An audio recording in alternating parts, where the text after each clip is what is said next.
Recording has started. Good afternoon, everyone, and thank you so much for attending our ID series. So we are very excited today to have Dr. Wang Goodman from Delaware State University to give us a talk about the mental health of students during the pandemic. But before I introduce her, let me mention some housekeeping issues. So we will continue to extend CME credits for our Tech Talks and our ID series presentations. We will distribute the information via email to those that registered for today's event, but if you did not register prior to today's talk, you can still obtain CME code information from Lisa Maturo, and I'll post her email in the chat box. On May 13th, we'll have a presentation organized by the Nebraska CTR, which is co-sponsored also by other CTRs, including our own CTR ACCEL, and it will be Dr. Kenneth Gersing, who is Director of Informatics in the Division of Clinical Innovation at NIH.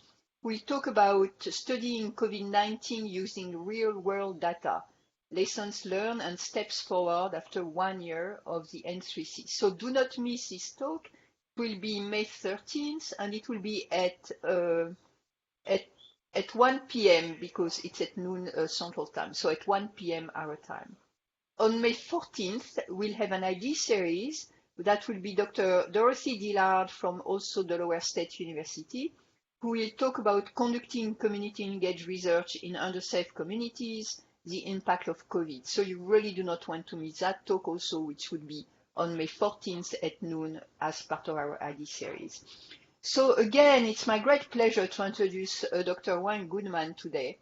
Dr. Wang Goodman is a social demographer and sociologist. She is assistant professor at Delaware State University in the Department of Sociology and Criminal Justice, as well as affiliate assistant professor in the Department of Psychological and Brain Sciences at University of Delaware. She obtained her Ph.D. in sociology at Texas A&M University in 2018, and her research focuses on social inequality in mental health and socioeconomic outcomes.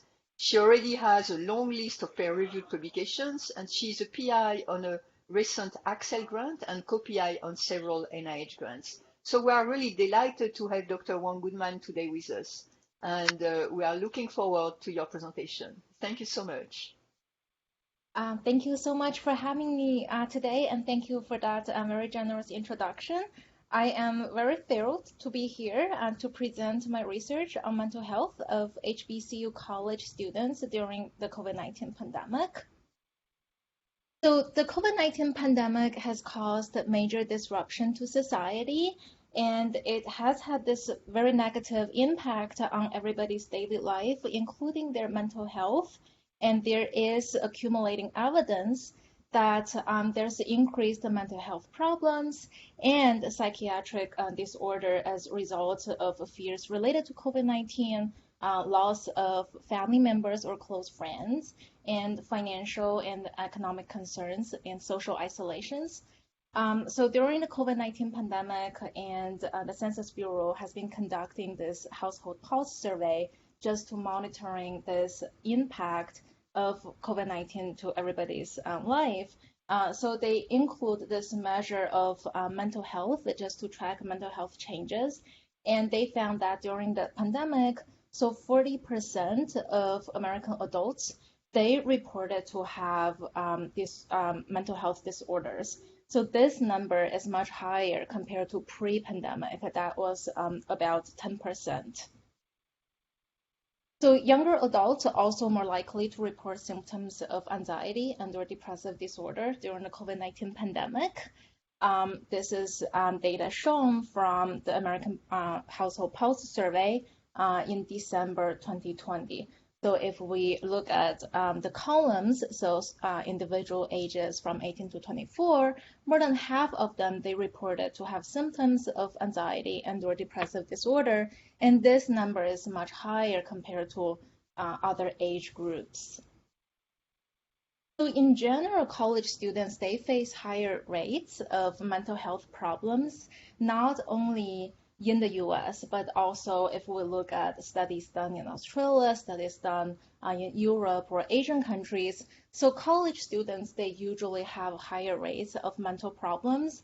And a lot of factors can contribute to that. For example, living far from home, transition from adolescent to adulthood, uncertainty about graduation, financing their education, worry about their academic performance, and new social relationships. So the COVID-19 pandemic has introduced new challenges with the potential to further impact their mental health. For example, a lot of the universities and colleges, they closed their campus and students were forced to move back home and to conduct online learning. A lot of students, they were not used to online learning, and many of them, they had difficulty acquiring the proper technology to conduct online learning, and also this fighting for internet at home if their parents or siblings also use internet at home, and they might be worried about their family member or themselves will contract the virus and healthcare. And if their parents lost job or lost income, that can add some more stress to them.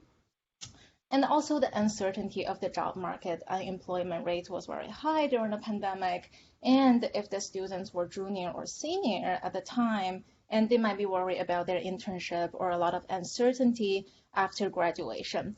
The other reason might be social isolation. They might miss their friends on campus, their college life, missed a lot of events, or their organizations. So those could add more layers of stress in their life, into their life. So there is evidence suggesting that COVID-19 pandemic has had this disproportionately negative impact on racial ethnic minorities in the US. For example, African Americans and Hispanic Americans, not only they have higher chance to contract the COVID-19, the virus, and to perish from the virus, but also unemployment rates much higher among African Americans and Hispanic Americans, and job recovery has been slower among this population. So this could impact our college students if they see their family member, their parents got sick from the coronavirus, and if they lose their family members or their parents lost their job or lost their income, and that could really affect their mental health negatively. And not to mention that if the parents from the students or the parents from immigrant background and without the documentation status, if they experience any kind of financial hardship and there's a hard time for them to get assistance from the government at the federal level. For example, the stimulus check, the CARE Act, and they were excluded from those resources. So the project, we're really looking at rates of common mental health issues among those HBCU college students, and we're really looking at anxiety and depression. Those are the most common mental health issues among college students. And we're trying to identify some of the various factors that could potentially predict these mental health issues. So using this online survey method, we're really just looking at the two student populations, one's the African American students and one's our college dreamers. So these are the outcome that we're looking at: depression and anxiety, depression and or anxiety. So here are these two questionnaires, PHQ-9 and GAD-7. So PHQ-9 is a 9-item questionnaire and patient health questionnaire and screen for depressive disorders. And GAD-7 is a 7-item questionnaire and screen for generalized anxiety disorder. So PHQ-9 is scored ranging from 0 to 27, and the GAD-7 is scored ranging from 0 to 21.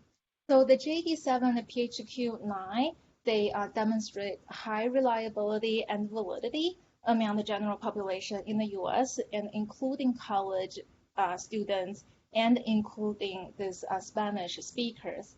So we can see that each questionnaire contains a list of symptoms And our participants, they were instructed to rate how often they experience each symptoms within the past 2 weeks. So they measure the symptoms within the past 2 weeks with, if they say not at all, I didn't, for example, experience little interest or pleasure in doing things, not at all, so that would be rated 0. And then if they report that, oh, nearly every day I have this kind of feeling, then that would be rated 3, scored 3. So in a clinical setting, and a score of 10 or greater on either PHQ or GAD, they represent a cutoff point, suggesting that the respondent should be further evaluated for depressive disorders or anxiety, respectively, for PHQ and GAD.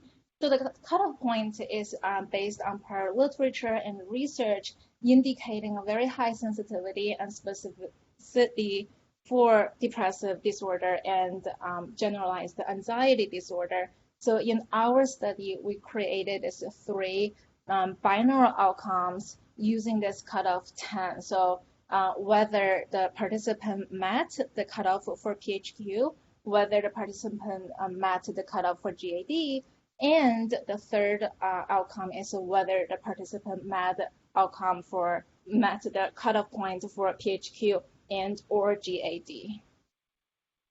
So the first study I present is focused on HBCU students in general, African American students. So we created a survey and we got the IRB approval, and we sent out the survey on May the 17th, and then we closed the survey on May the 22nd. So the survey contains not only these 2 questionnaires, but also the demographic background. We acquired their socioeconomic information, academic background, and we included some this pandemic-related concerns.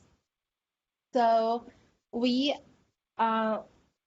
sent out this survey through our college deans and each department chair. So they send the survey to their students. We also promoted the survey through e-news, which is like a campus newsletter, so the students would receive this information in their email.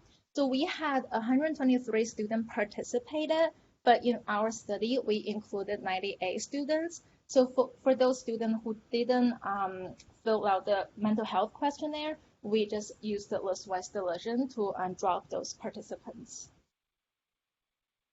So here is the sample descriptives, sample statistics, and we see that the mean age in our samples being 20, and we have about 83% being female and 17% male. We have, because it's an HBCU, majority of our students and our respondents, they identify themselves being Black, and we further categorize those Black respondents into Hispanic Black and non-Hispanic Black, based on their self-reported ethnicity. So we have about 84% non-Hispanic Blacks.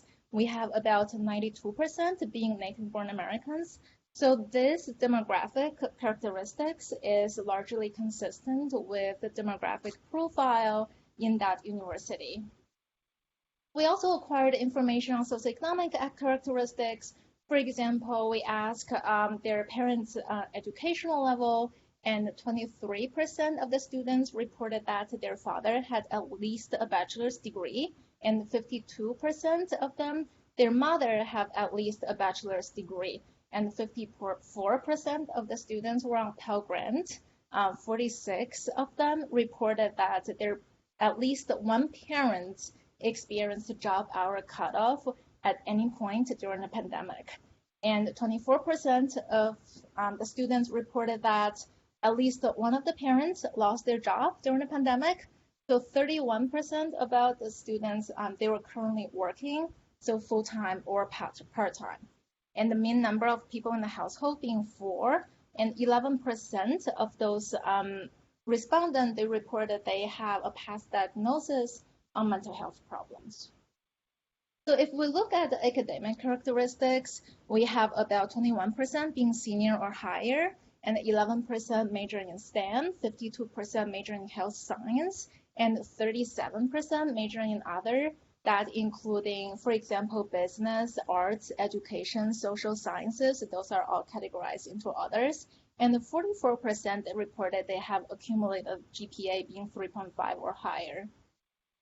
And if we look at the pandemic-related concerns, we ask whether you are anxious about essentials being running out, whether you're anxious about your coursework. Is this pandemic making you being forgetful? Do you think the pandemic has this negative impact on your mental health, daily life, and academic performance? So we can see that over half of the respondents, they checked, yes, I feel bad. This pandemic has been negatively affected my life. So this shows average scores of PHQ and GAD. Just a reminder, PHQ is a score ranges from 0 to 27. GAD ranges from 0 to 21. And the average PHQ is 11 in our sample and is 8.4 for GAD in our sample. So usually in studies and when they use the PHQ and GAD measures, they show the cutoff point percentage of people meeting the cutoff points. So I was doing some literature review, and I did see some like reports from other studies. For example, there is a study looking at nursing students. That's before the pandemic. So in that sample with nursing undergrad students, so they found that their PHQ level is a 7. So we just see that our mental health result on PHQ and GAD in this sample is higher compared to other literature, other studies. And if we look at GAD, there's a study done in California and found GAD.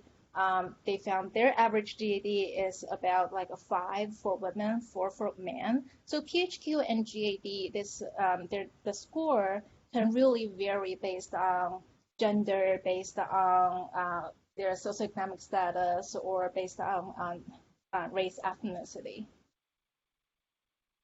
So this is our main result, looking at the cutoff points, whether this person met a cutoff point or not. And we see these 3 pies here, and one's for PHQ, one's for GAD, one's for PHQ and or GAD. And in our sample, 49% of our students met the cutoff for PHQ. That's depression. And 39% met the cutoff for GAD. That's for anxiety. And more than half of our sample, 52%, met the cutoff for PHQ and or GAD.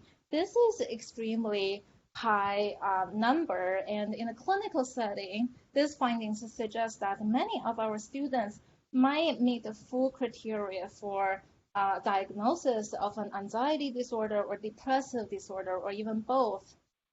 And so we conducted this survey last year in May. And as I mentioned before, the census also conducting this household pulse survey to monitor mental health in our general population. And the CDC reported that during a similar time period in May 2020, so using GAD PHQ, so they used the PHQ to GAD2, and they found that 24% of American adults met the cutoff for depression. So ours is 49%. And for the general American population is 24%.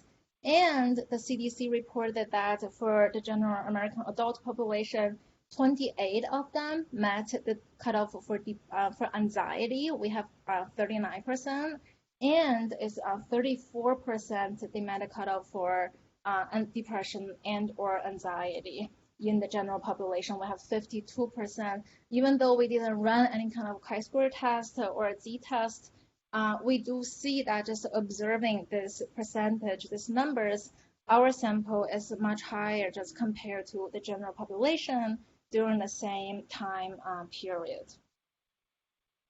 So I further run some logistic regression just to try to identify some risk factors or protective factors to predict students' mental health. So controlling for all the demographic, socioeconomic, academic characteristics, and pandemic-related concerns. So I did find that if the students reported that one of their parents, at least one of their parents, experienced a job hour cutoff at any point during the pandemic, that really increased their likelihood of meeting the PHQ cutoff, GAD cutoff, PHQ and or GAD cutoff. So I try to make it easier to understand here. So this table showing the odds ratio, and when we look at odds ratio, we compare that number to 1. So if the odds ratio is higher than 1, that means it's increased the likelihood, increased the chance of doing something. And then if it's lower than 1, that is decreased the odds of some outcome. So for example, the odds ratio meeting PHQ cutoff is 8.16. So how I interpret it is, so holding all the covariate constant, and if the student reported at least one of the parents experienced job hour cutoff, and that increased the student's odds of meeting the PHQ cutoff by 8 times. So that is very high, 8 times, and every other things is the same. So remain, the gender is the same, everything, race the same, their academic performance the same, everything the same. If just this one variable change, that really increased their odds meeting depression, anxiety, depression, and or anxiety cutoff. And the next one I found is being senior or higher, which kind of makes common sense. Of course, if they are in the labor market, in the job market, they're trying to get internship or a job. And with the economy is not doing very well, a lot of business closed, hard to get those opportunities. So if they report themselves being senior or higher compared to others, so that increased their odds meeting the GAD cutoff by 18 or 19 times. So like holding everything else constant.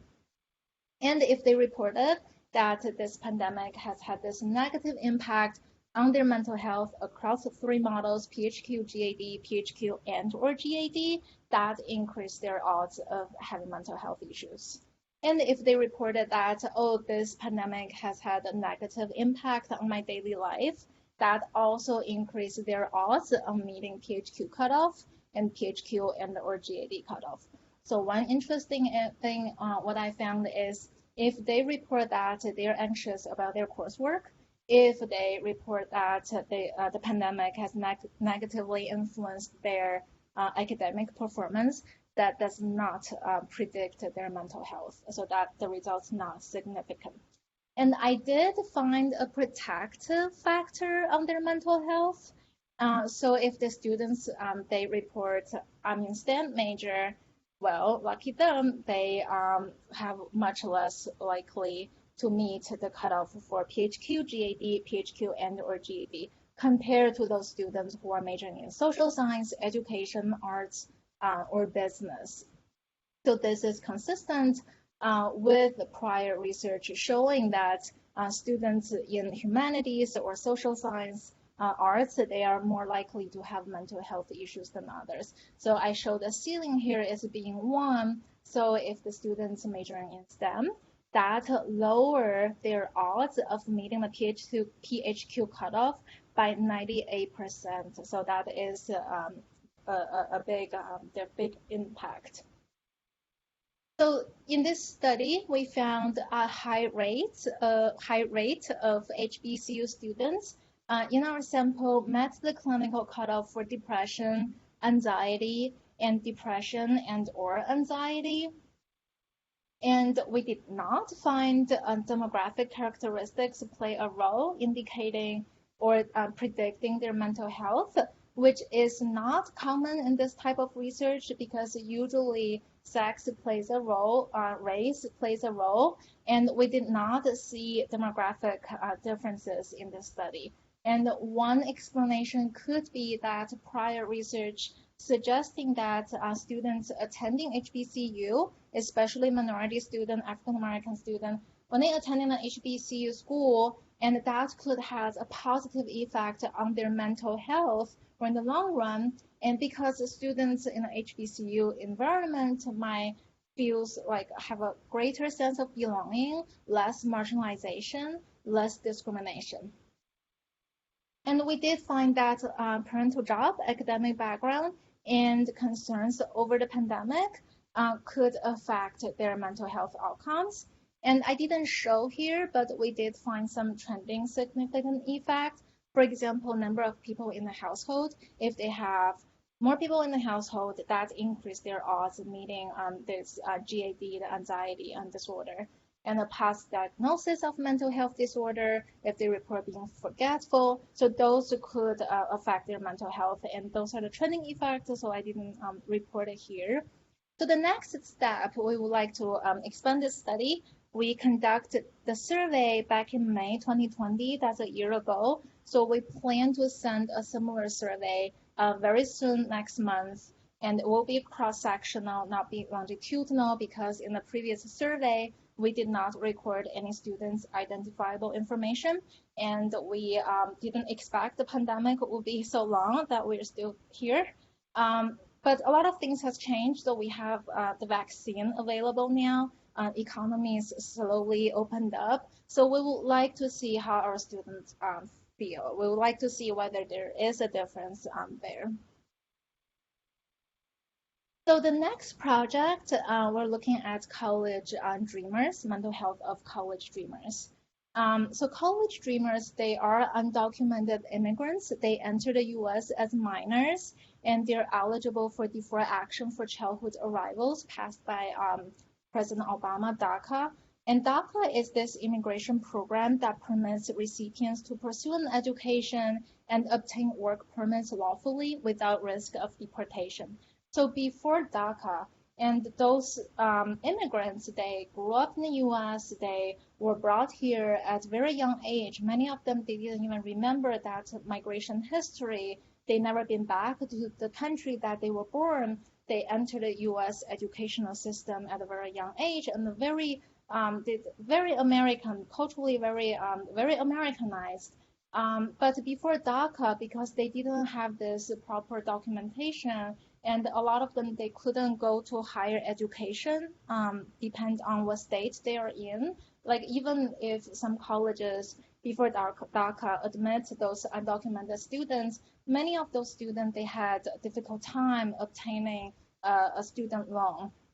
And not a lot of opportunities for them, not to mention that they were always at risk of being deported themselves. But DACA really opened a lot of opportunities for them, help protect them from being deported themselves, giving them this proper paper that they could pursue an education, they could be in the labor market, not just the secondary labor market, not just doing some work under the table, being paid less than they deserved, but really just giving them a lot of opportunities. And the research has shown that DACA increased the wages, increased the labor force participation for DACA eligible immigrants, and reduced the poverty level for those immigrant families, and improved their mental health outcomes.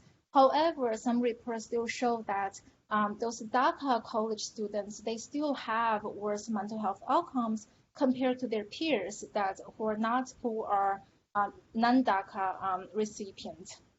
And it is very hard to estimate exactly how many students their DACA recipients currently enroll in college. Is all estimated numbers because it's a sensitive population. Many of them, even though themselves being protected from being deported, but they don't want to risk their parents, their family members. They don't want to expose them to authority. So they might not report on the survey showing that, oh, I am undocumented. And a lot of colleges, they don't record that information either. So it's hard to estimate precisely how many people enroll in college now that they're dreamers. But it is estimated about 250,000 students currently enroll in the U.S. colleges. They are DACA recipients, and this number is only going to grow. So this is an important demographic population that not a lot of quantitative study on this because not so many data on them. It's hard to acquire it. As I mentioned before, that the pandemic affected racial minorities disproportionately, and they have higher infection rate, higher death rate, higher unemployment rate. And for this undocumented population, and it's even worse for them, this pandemic, how it affected them. For example, testing. They are a sensitive population. Many of the students, they could get tested if they thought they got infected by the virus. But what about their parents? The parents don't have this documentation. Many of them, they did not like to go with authority. There's cultural differences, there's language barriers, and if they got the virus, then there's a healthcare issue. It's expensive. They don't have the insurance to cover it. So those students, they face a lot of struggles during the pandemic. So the Jumpstart Award allowed me to do some in-depth interview with those students. And I learned that many of them, if their parents got laid off or lost their income during the pandemic, they were not able to receive the government assistance or the stimulus check, unemployment assistance. So the students not only have to conduct the online learning just to be a college student, but also they have to go out to get a full-time job in a fast food restaurant because they might be the only one in the house that has a work permit could go out to work. So it was a difficult time for them, and that could give them a lot of stress or anxiety. And not just the pandemic, but at the end of the year, we had the US election. Everyone was sure anxious about it, nervous about it. It was so divided, so unprecedented. And but the result of the election would really determine the fate of themselves and their families, because Trump threatened many times to end DACA and to exclude undocumented immigrants. So really, if Trump got elected and they wouldn't have a future in the U.S. When I interviewed them, I asked them how they felt about it, what's their plan. They really don't see a plan to go back to the country they were born. Many of them, they never been there after they moved to the U.S. Their whole life is here. They're culturalized. They're in college. They spend their 4 years to study. They all have a dream. They want to have a good job. Many of them, they have a plan after graduation. But if Trump was elected, if DACA ended, and many students telling me that, oh, I might have just to go back to work under the table, like just to wait, or I wouldn't know what I want to do. So it's really the result of the election really determines their future, their family's future, and a lot of reports showing that undocumented population, they're more stressed about the election compared to the general population. As I said, dreamers are hard to reach population, so not so much quantitative data out there. There's some qualitative studies. And in this institution, this university, we have a large and accessible population, about 150 dreamers that could be recruited for this study, and with the help of their dreamers advisor, Mr. Kevin Origa. So we had access to those students. And we received this ACCEL Jumpstart grant, and thank you very much, the ACCEL folks. So to pursue this exploratory project to examine changes in mental health of undocumented college students during the COVID-19 and presidential election, and to identify some risk factors. So I first conducted in-depth interviews and to develop some instrument and to incorporate those instruments into our 6 waves longitudinal study. And we have about 85 students that's retained in the study who conducted each survey. So this is from the qualitative piece, and I don't want to spend too much time here. I just categorize their different level of different the risk factors for their stress. So here is the 6 waves of longitudinal survey I conducted. As I mentioned before, we use PHQ and GAD, and PHQ and GAD, they ask you for the past 2 weeks your feelings, to report those feelings. So every 2 weeks, we conducted a survey. And so from survey 1 to survey 6, so the election falls here, the November the 3rd. And of course, we learn the result a few days later. So survey 1 is the full survey asking all the social demographic variables, and we didn't ask them later. And so survey 2 to survey 6, much shorter. And survey 4 did not contain PHQ or GAD. As I mentioned, it's for 2 weeks, every 2 weeks. But survey 4 is the day after the outcome came out. So we just add some control variables, ask them about how they feel about the election. So the demographic background, if we look at the mean age, is 21. Mean age of migration, that's younger than 4-year-old. Their mean GPA is 3.5. 70% identify themselves being female. 98% Hispanic or Latino. 80% Mexican origin. 99% they speak another language. And 50% they're currently working, about 50%. So this is what I show the average PHQ across 5 surveys. So the election is here, and then we learn about the result is over here. And we do see the average PHQ score went down from wave 1 to wave 6. So I calculated the differences between wave 6 and wave 1, and the t-test is significant, showing that the score for wave 6 or after election, post-election is significantly lower compared to before election. And then if we look at GAD, so also goes down, and wave 6 is 7, wave 1 is almost 9, and this number is also significant when running t-test, showing there is a difference. We also included fear of COVID scale, and it is interesting because we see the fear of COVID scale went up. And if we recall last winter, it was really bad. The coronavirus, it was really went worse. So after the summer and then the winter, it was really bad. And it's interesting to see that the students really show that in the winter or after the election, the fear of COVID scale went up, but their GAD and PHQ went down. And there's research already showing that the fear of COVID scale is positively associated with GAD and PHQ. And that really showed that election has an effect. There's a difference before and after election. And then when we're looking at percent meeting the cutoff, so in wave 1, about half of our sample met a cutoff for PHQ.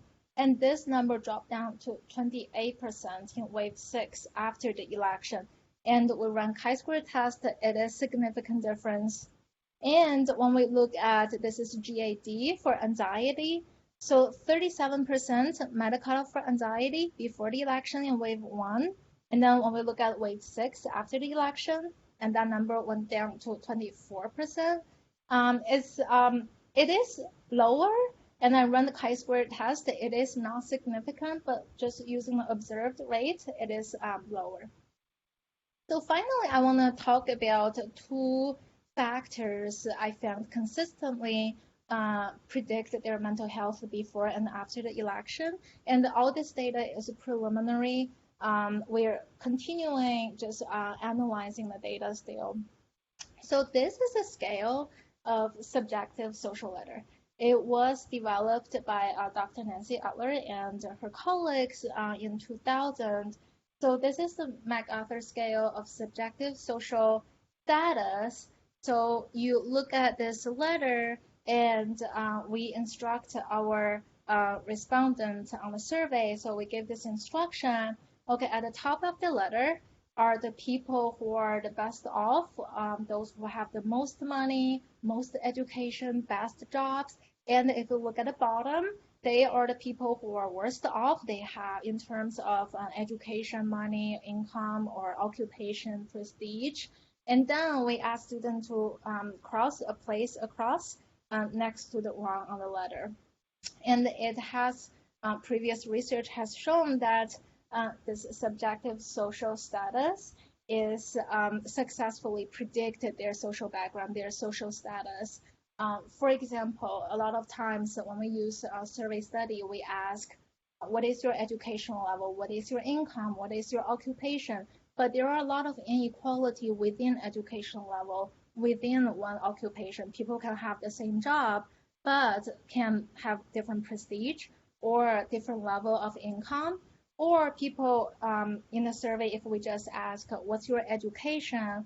And some people can graduate just from high school, just have a high school diploma, but they went to a very elite private high school. Some of them, they might want to inner city school. So they know themselves compared to others, compared to people in the same community or society, they know where I am placed at. So research has shown that it could this letter could precisely predict a person's social background or social status. So in our sample, the average score of this social letter is 4. So the average is a little lower than the middle. And there's other study, nationally represented study conducted in the U.S., and they found what they found is their average score is 6, the average one. So ours is lower than the other studies, which kind of makes sense in terms of giving the population of our sample, given the characteristics of our sample. Excuse me.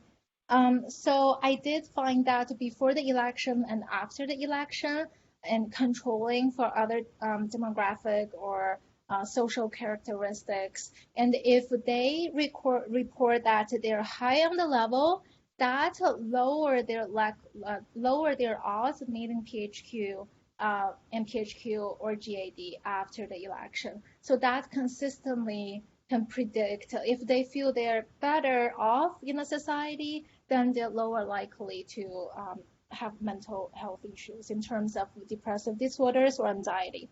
And then I added this everyday discrimination scale. It is 8 items. It was developed by Harvard sociologist David Williams. There are different forms, and I picked this one. So the answers would be like never, rarely, sometimes, often. So it's asking, in the past year, in your everyday life, how often do any of the following things happen to you? For example, you are treated with less respect than other people, you receive poor service, people criticize your accent or the way you speak, they act like you're not smart, they act like they're afraid of you, they think you're dishonest, they think they're better than you, and you're threatened or harassed. So those are the answers, never, rarely, sometimes, often. So never is coded 1, often is coded 4. And I did find that if they report higher on the level of perceived discrimination scale, so before and after the election, that increased their odds of meeting PHQ or GAD cutoff. So that's something I'd like to report here. We found these 2 scales consistently affect their mental health. Of course, there are other we found being significant, for example, being female, being racial minority. So, but it's not consistently before and after the election. So in this study, we find high rates of mental health problems among our college dreamers, and we did see changes in mental health corresponds to the election timeline, and those changes are significant changes also. And we did find that perceived social status and discrimination consistently affect their mental health before and after the election. So for the next step, and as I mentioned, we're continually using more advanced analysis just to trying to identify more risk factors and trying to see how and to what extent this election affected their mental health. And we would like to conduct some future follow-ups. And now with Biden as the president, and the good news is in January this year, he reinstated DACA. They started receiving new applicants, and with the potential being there's reform on health care in a positive way, we want to see whether that affect or how that affect dreamers' mental health. And thank you very much. And I would like to thank everyone here. Thank you for the opportunity. And my collaborators, Dr. Jerry Goodman from Delaware State University and Dr. J.P. Lorenzo from University of Delaware. And I would like to also thank our liaison with the Dreamers, Mr. Kevin Noriga. And I'm open to any questions. Thank you again. Thank you so much, Dr. Wang Goodman. This was a wonderful and extremely informative presentation. Yeah. Any question from the audience?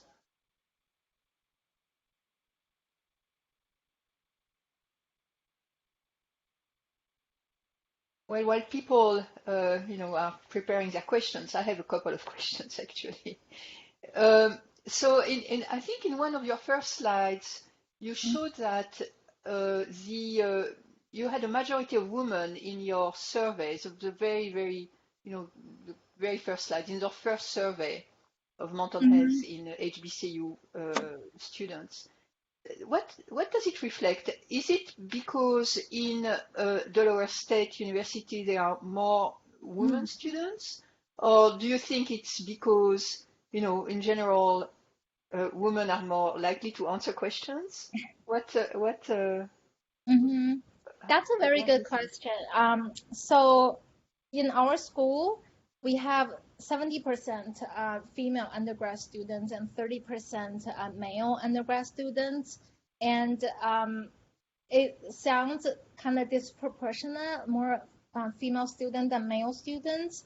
And across campuses, if we look at other schools, now is the trend more women going to college than men, and more women getting an undergrad degree. That's like a national, if we look at national data, if we look at enrollment across campuses, we do see that more women than men go to school. And I did notice that, of course, not like 80% of, not that much a difference. So I think you're right. It might be maybe female students more likely to do some kind of survey, participant in the study than male students. I think that could play a role also. And of course, we have more female students than male students also. In Del State, 70% female and 30% male. Yeah. I didn't know that. Yeah, that's very interesting. And I was wondering also, I mean, obviously, you had 125, I think, students who answered, Yeah. and so you chose 98, or you ended up with 98 answers. I guess, I mean, these students are self-selected, right? So you have a large number of students who didn't answer also. And do you think that those who answered were more likely to have then mental health issues because they are more motivated to answer this type of surveys? That's a very good question. So we had 123 students participated. We dropped those students because they didn't answer mental health, those outcomes. Of course, there are techniques that you can impute the missing data, but me personally do not like to impute missing data on the outcome variables, and especially with a smaller sample size. So we just dropped them, and we had 98 students. And you're right. And with an institution have, let's say, we have about 4,000 undergrads, and we only have like 100 in the sample. There's like 3,000 some this number did not answer the survey. It might be selected. For example, students who read their email are more likely, of course, to answer it, and those students who check their email more often, they might be more like have higher level of motivation. They might have like a higher level of standing also. So it might be selected this sample.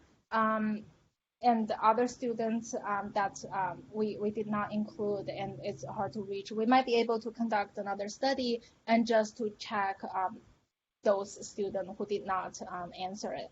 But there are some like statistical technique that we can look at whether and how this student is selected, sample is selected in our sample. That's a good, very good suggestion though. Yeah. And I think we have a question in the chat. Given your findings, what are your thoughts on how instructors should approach balancing students' mental health and academic expectations during COVID? That is a very good question. Of course, when we do research, we want to apply it. We really want to, in a more applied setting to benefit our population, our study population. So for instructors and what they can do to help, even though it's not the focus of this project, but as an instructor myself, of course, I feel like during this hard time, like understanding is very important. And I do think to improve the students' mental health, like at the institutional level, like the mental health service, we have that service, and many campuses they all have that service. I think like the service need to the service center needs to outreach to the students whether they need help and to provide them some resources. And we did a good job. I saw that they sent letters out a lot to the students.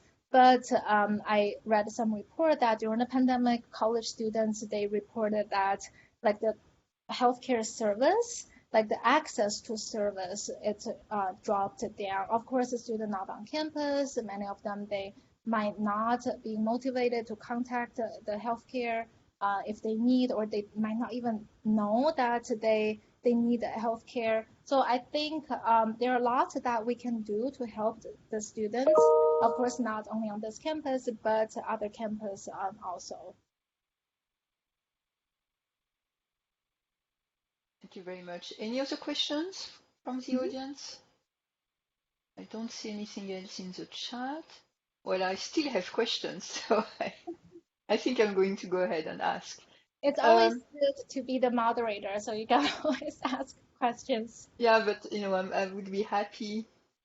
I don't see anyone. Or please interrupt me, anyone, if you have any question. Yeah, in your survey of the dreamers, which was really heartbreaking and fascinating, when you did your analysis, so you have longitudinal surveys, did the students, or were you able to follow up the students, each student, or were they independent cross-sectional surveys? Or did they answer, were you able to basically follow up the students over these surveys, each student? This is longitudinal. We follow the student. Of course, some students drop out during the study, and our final number is about 85 we retained. So it's the same person. Okay, so that's really interesting on an analytical point of view, because there are lots that you can do this way. And I was also interested, the fear of COVID. I think one of your last surveys, the fear of COVID. Yeah. So did you say, and I apologize if I didn't understand, did you say that it didn't influence the results of the PHQ-9 and the GAD, or did it have an influence? I did not test that. This is all preliminary. I just show the average and run some t-tests to see, for example, the fear of COVID scale, whether it changes from wave 6 to wave 1. What I was saying is there's research already showing that fear of COVID is related to GAD and PHQ, but it's just preliminarily, just to use naked eye, looking at those tables, it seems like our sample, PHQ and GAD, the score went down after the election, but COVID scale went up, the fear of COVID. But other studies showing that it should contribute to their GAD and PHQ. If it contributes to PHQ, to the mental health, and our fear of COVID scale went up, like in wave 6, but GAD and PHQ went down. It requires further analysis. I haven't done those analysis. It's all just preliminary here. I see. Yeah, this is really interesting. Any other questions? All right. Well, hearing none. Well, thank you so much for this wonderful presentation, and we'll have you back with the rest of your surveys. We would love to hear more at some point, maybe in a year or so. That'd be great. Sounds good. Thank you so Perfect. much. Thank you for having me. Thank you. Thank you. Thank you, everyone, and have a great weekend. Thank you. Thank you, everyone.